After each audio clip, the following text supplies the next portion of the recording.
begins. Greetings, folks. AnIolairGhorm here with a World of Warships replay. This is myself in the Tier 7 German heavy cruiser, the Yorck. Yes, this is another Yorck replay. Yes, I am still using the Frosty Fur Tree camos from the Holiday 2017 event. It's a really good camo in terms of its benefits, especially for Commander XP, even though it does kind of look like nuclear-colored toothpaste. We are in a domination match on shards. It's really weird matchmaking with tier 9 ships, so we are bottom tier. And we are also facing a tier 7 aircraft carrier. So as far as ship upgrades and commander skills, no changes from my last battle in the Yorck. The AA skills and the November Echo set to 7 signal, which is the AA signal, are definitely going to come in necessary and useful in this match. So highlights are going to focus obviously on this being a very capable ship, and it's also going to highlight the need to be really situationally aware of what's going on around you.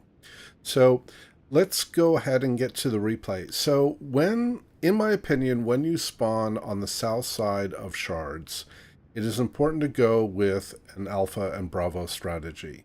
Ships that head to Charlie tend to get detected and focused out early because the opposing team has a lot more cover and they are actually closer to the Charlie cap than the south team is. And so any ships that move north, like the Sims that I've called out to, tend to get discovered and focused out early. And it's really a very poor way to start the battle often. Although, frankly, at some point, our team is going to end up winding up getting to Charlie and sort of taking out that flank. But that's not how things usually go.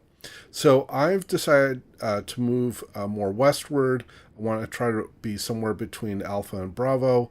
I was a little frustrated that we didn't have a destroyer go to Alpha to try to at least contest the cap. The Fletcher would have been able to get out if he had to, even if there was an opposing destroyer that went there, which there was. But generally, Alpha is a lot easier for the south side to take because it takes a while for the opposing ships to get down there. Now, we have so much smoke, it's really hard to detect anything, so I put up a plane. I can see that there is the opposing Chapayev coming across, and he's going to be broadside to me, so I'm switching to AP here. And if you remember in one of my previous replays, I talked about the improvement of the ballistics of the AP shells. Well, let's see how that works out here.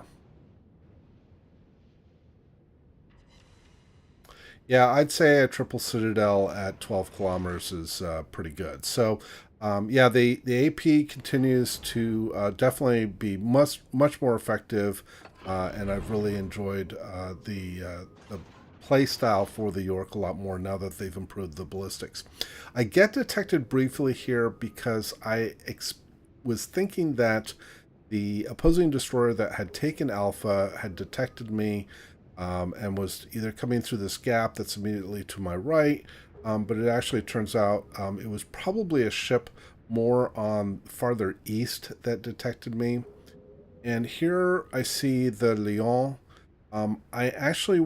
I switched to HE and I was contemplating shooting at him, but I don't want to be the focus of his 16 guns. Here I spot a ship because of my fighter plane that is up, and it is the Sims that came and took Alpha. So I'm going to round the corner here. I do have my Hydro running for another minute and 20 seconds. I do have an Ibuki that's right behind me, and here is the Sims. This first couple of salvos is going to be a little disappointing. That one kind of straddled him. This one, the Sims is a very quick destroyer, but the ballistics and the Yorck shells are good.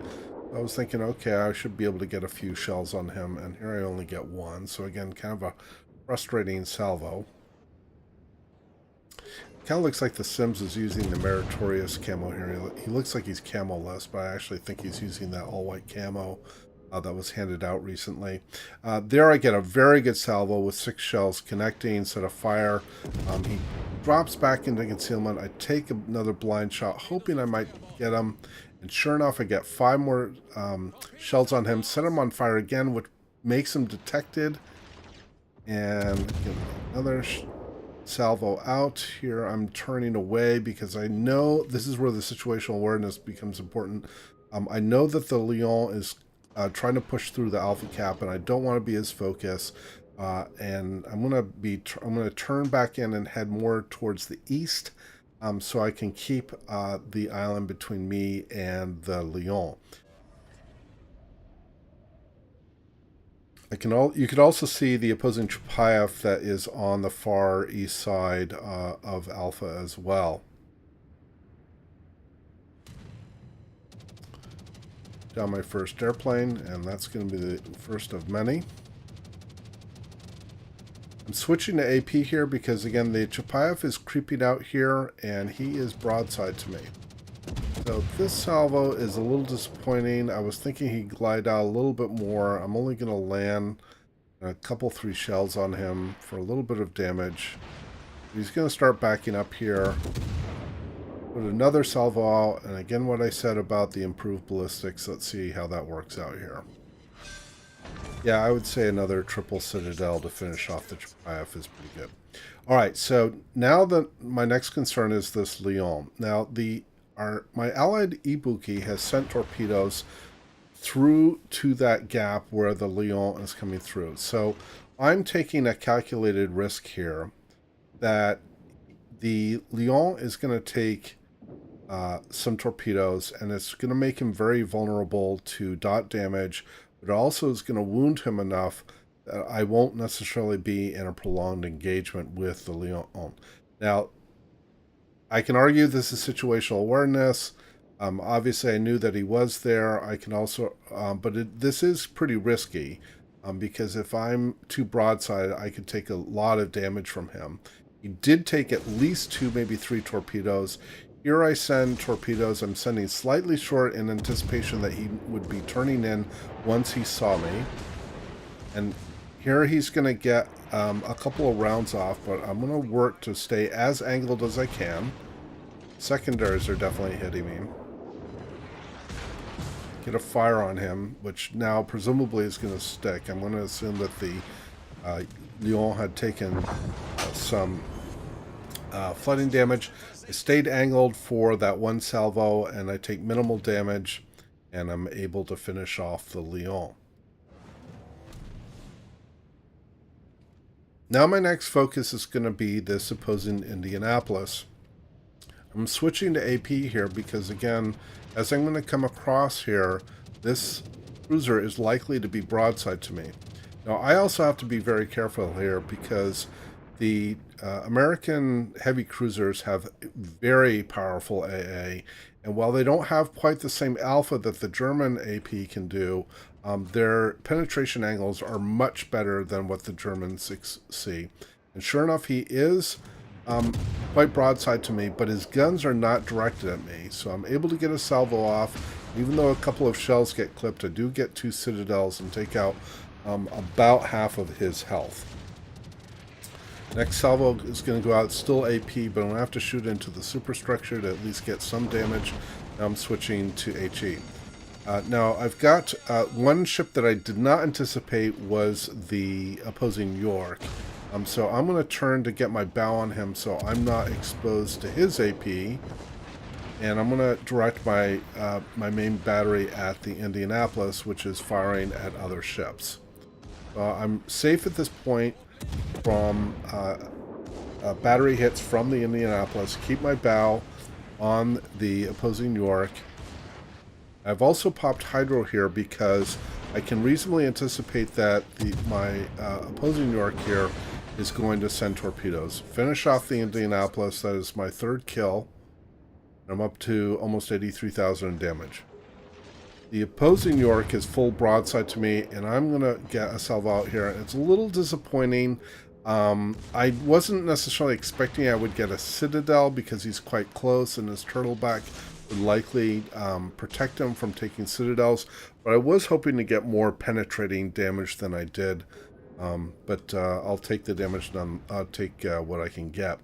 Now I have there's an opposing Jutland? I know it's a British destroyer. Yeah, I think it's the Jutland. He's very low health, but first salvo went out, missed because he accelerated, and the British destroyers accelerate very well.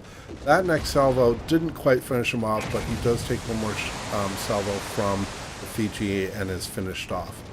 Now, I haven't been talking about any of the tactical situation that's been going on in the east or the center. Our team did move east. They ended up taking Charlie.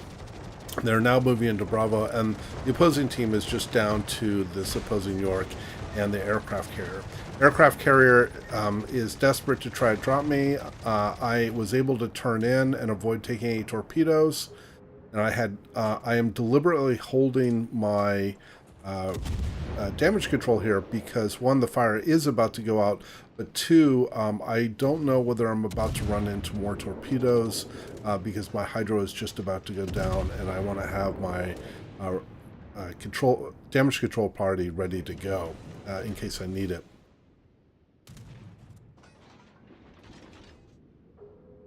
So we have now taken Charlie and Bravo, and we're now closing in on the last two ships. I've slowed here a little bit in anticipation that the Yorck would send torpedoes, which he did. And now I'm going to accelerate, and I'm going to keep my bow on the opposing torpedo bombers.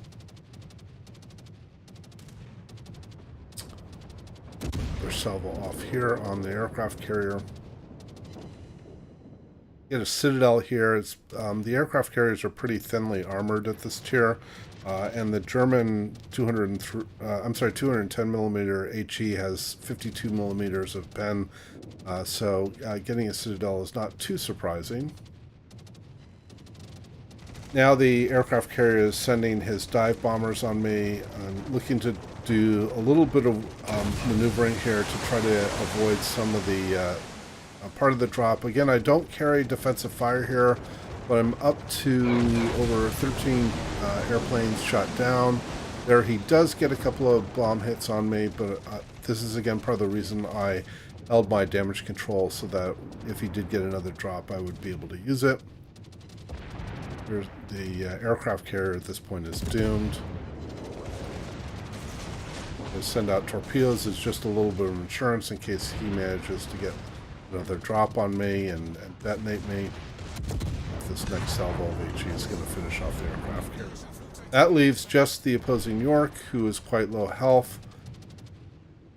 He's focusing on the other ships that are a little closer to him, and then one of our allied ships is going to get a hit on him that's going to reduce him to almost no health, and that shot that I just sent out is going to connect and earn me Kraken Unleashed and 118,000, or almost 118,000 total damage. So a very action-packed match. The Yorck is a really terrific cruiser, at least in my opinion, but situational awareness is really crucial because her turret traverse is pretty sluggish, and you have to make sure that you know where you're going to have your gun, where you're going to need your guns as you approach your targets.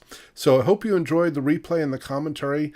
Please do leave your comments below, and as always, we hope to see you out there, and we wish you happy sailing.